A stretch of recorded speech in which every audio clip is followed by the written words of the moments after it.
Good afternoon. Emotional testimony from victim number one. He repeatedly broke down and cried at times. He had to stop to compose himself.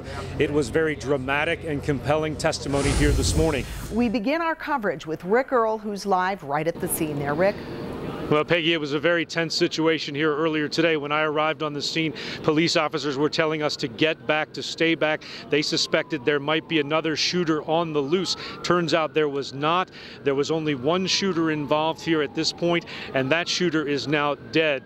Of course, a total of 9 people shot, 7 people wounded and are now being treated at Presbyterian Hospital. 2 people are dead. 2 of the 9 are dead, including the shooter. Well, Darius, we are hearing some dramatic survival stories there on Washington Boulevard. We just spoke to a woman who says she was driving down Washington Boulevard. All of a sudden, the water swallowed up her car. She actually had to get on the roof of her vehicle and then swim to safety. It's an incredible scene taking place right now on Washington Boulevard. Let's go right to Chopper 11. These are live pictures as rescue workers there are trying to rescue people trapped in vehicles. We were traveling fine. Water was probably up to the bumpers of some of the smaller cars, but I was in an SUV, so I was like, okay. And then the road just opened up. I mean, just opened up, and a white car sunk. This big red pickup truck went under, and then water started coming in my doors. I called 911. They said try to swim for it. The water by that point was over my head.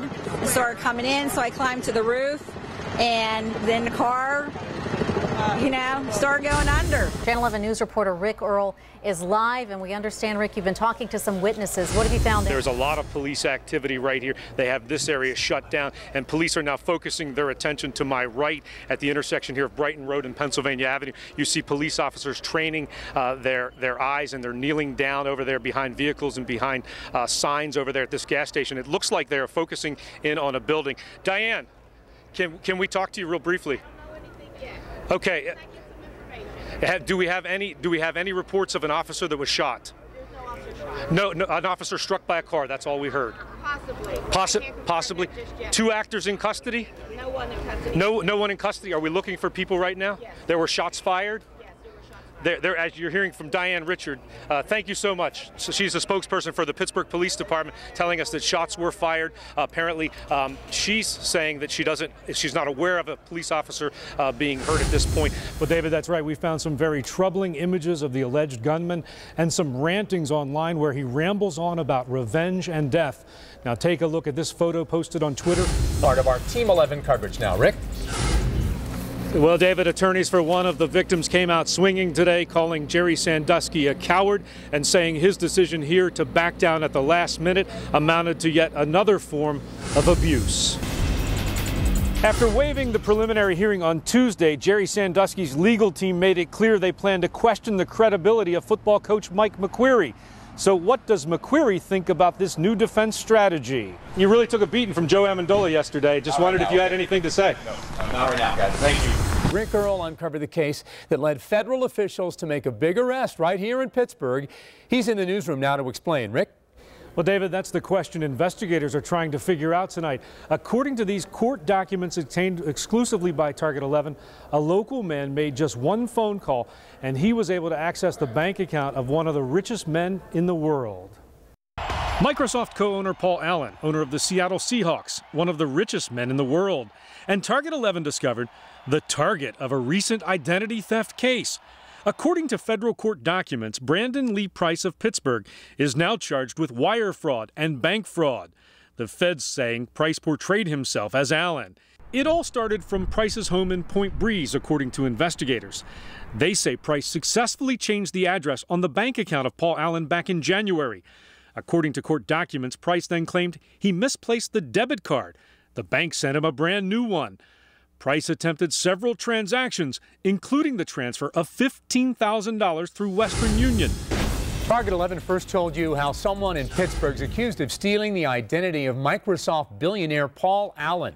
And now USA Today and TV stations in Seattle and elsewhere are picking up this coverage. Channel 11's Rick Earle digging deeper.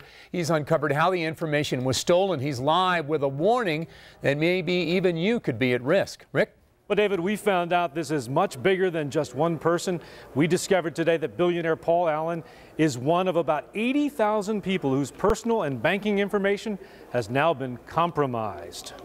We found Microsoft co-founder Paul Allen's address and banking information on this peer-to-peer network for anyone to see. And he's not alone. There are account numbers, names, addresses, and phone numbers of 77,000 people, including one from Greensburg, another from West Mifflin, and 49 in Pittsburgh.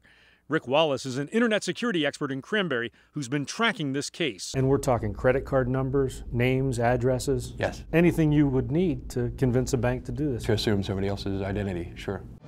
Could what happened at a track meet 25 years ago help investigators in their search for missing Cherry Mahan? Target 11 travels to Michigan to track down a brand new lead in the case. She vanished 26 years ago, but tonight Target 11 has uncovered a new lead in the Cherry Mahan case, and it's a surprising one. The 8-year-old girl got off her school bus and was never seen again. But Target 11 investigator Rick Earle has learned that police are now interested in getting DNA from a woman to see if she may be the missing girl. This information took Rick from Butler County, where Cherry Mahan disappeared, all the way to the state of Michigan. And Rick, we understand you've been working on this for the past 2 months now. That's right, David, a long time indeed. State police are now taking this very seriously. In fact, they just told Cherry Mahan's mom about this new lead today. This tip led us all the way to Michigan. Right off the bat, I want to say, the woman says she's not Cherry Mahan. But tonight, police have a lot of questions and interviews to do, bringing this case right back to life after all these years. 8-year-old Cherry Mahan was last seen getting off a school bus near her home in Cabot on February 22, 1985. Witnesses said she may have gotten into a blue van with a skier mural painted on the side. She hasn't been seen since. Or has she? State police tell us they are now tracking a possible sighting of the girl that happened months after she vanished. That girl is now a woman living in a small Michigan community. Target 11 traveled to that town in Michigan to track down the source of that information. I couldn't answer that for sure. I certainly wish I could help you. After finding the woman who claims she may have seen Cherry Mahan, we asked her many times about what she could remember about that possible sighting so long ago.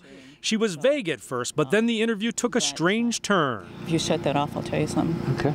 We did, and it starts with her claim that she saw a van at a high school track meet matching the description of the van in Cherry's case. Sometime after that track meet, she saw a flyer of missing Cherry Mahan in the store. She called the number on the flyer, left a message, but never heard back. She was so concerned that she tracked down Cherry's mom and even called her. That was all 26 years ago, but only now the details are emerging of her elaborate story. And police tell us they'll look into everything in their new search. We took all of our information we learned on our interviews to state police, showed them pictures and video last week. They tell us they get calls and emails about sightings periodically. Now to a Target 11 investigation. A 15-year-old girl waiting for a bus vanishes. At first, police suspect she's a runaway. Then the case takes a shocking turn. Tonight, 30 years later, her murder is still unsolved.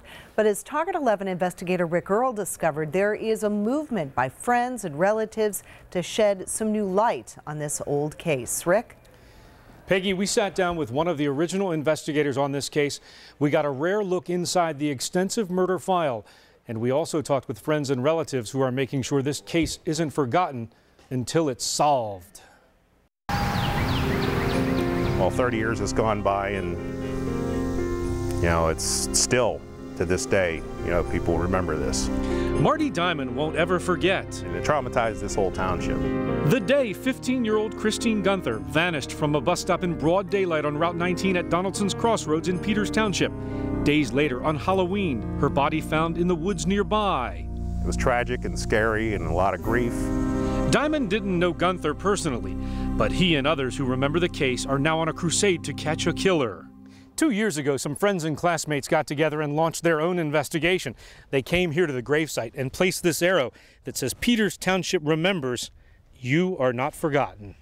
Diamond and the others created a Facebook page asking for any information about her disappearance and death. Got the wheels rolling, got a lot of involvement. We have a lot of people who are dedicated to searching things, searching facts. I'm overwhelmed. We know Pittsburgh's a wonderful place. We know Pittsburghers are special, but this is above and beyond. Christine's mother, Carmen, now lives in Florida. I spoke with her during a recent trip to Pittsburgh. You had never imagined in your wildest dreams that this would go on for more than 30 years. Never. Never. No, my God, my wildest dreams are my wildest nightmares.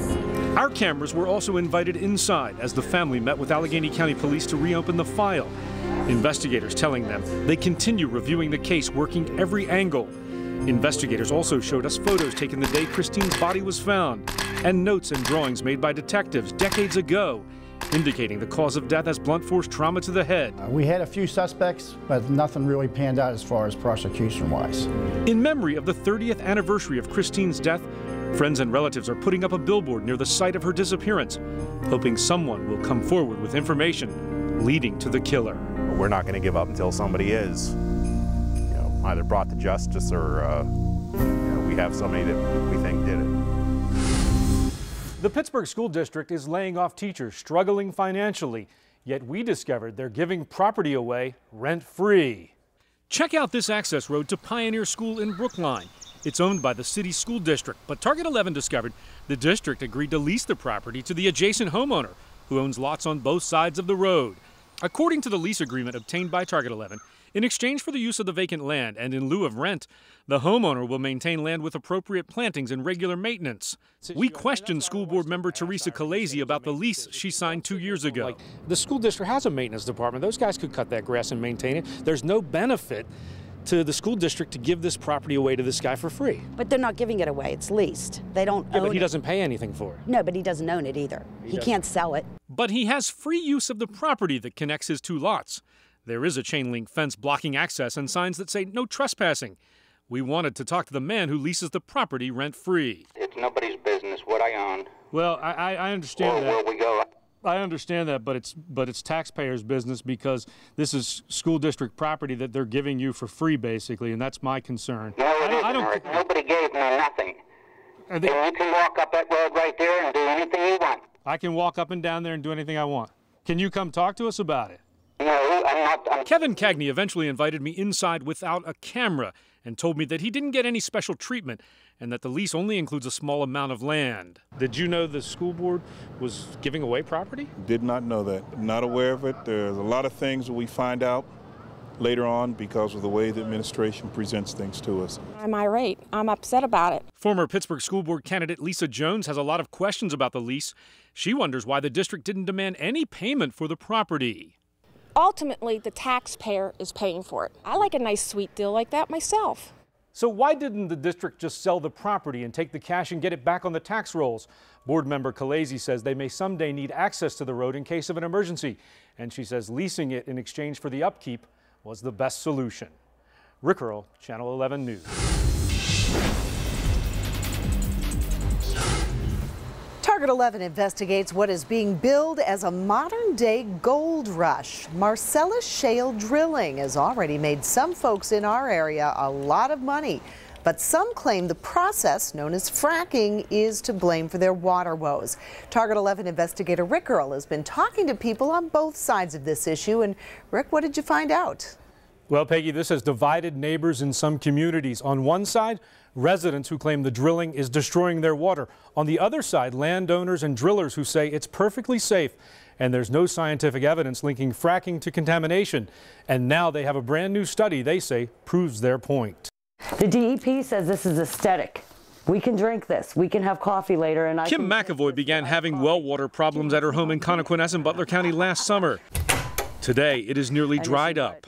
But there it goes. I'm not even getting a gallon of water. I'm done. I lived here 16 years, and the only thing I know that's changed in my environment is these gas wells. The gas wells began popping up last year. So did water complaints from other neighbors. Turned on the bathroom sink water and foam come out, and turned around to get water out of the bathtub, and the toilet that he had just used was foaming.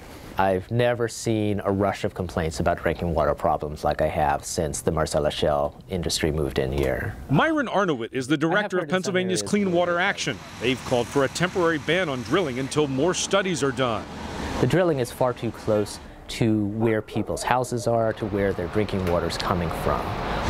There needs to be much, much greater protection. But a recent study by the University of Texas at Austin of 3 drilling regions, including the Marcellus Shale in Pennsylvania, suggested issues with surface spills and cement casings used for drilling, but found no evidence of water contamination by hydraulic fracturing anywhere. I think it adds to the security that the country can have, that we can do what President Obama talked about, do it safely and have the economic benefits. These are not an either or. Back near Connequenessing, Tim Grosick had 7 wells drilled on his property, one right next to his home. The water well's right there. Haven't had a bit of problem. And Rex Energy emailed us this statement that they tested the water in Connequenessing before and after drilling and found no notable differences in water chemistry. The State Department of Environmental Protection also investigated 11 complaints and found no evidence that drilling impacted water supplies. Still, Rex voluntarily supplied water to some residents. Those deliveries are about to run out at the end of the month, and Kim McAvoy says she's had enough and is moving out. Where are you going to go? Anywhere they're not drilling. Now, residents there have asked their state lawmakers and township supervisors for help to get public water lines to their homes. But for now, if they want to continue to get water, they will be responsible for the costs beginning next week. On our website, we have posted more information on that University of Texas study separating fact from fiction, including interviews with the scientist who did all of the research. Rick Earle, Channel 11 News.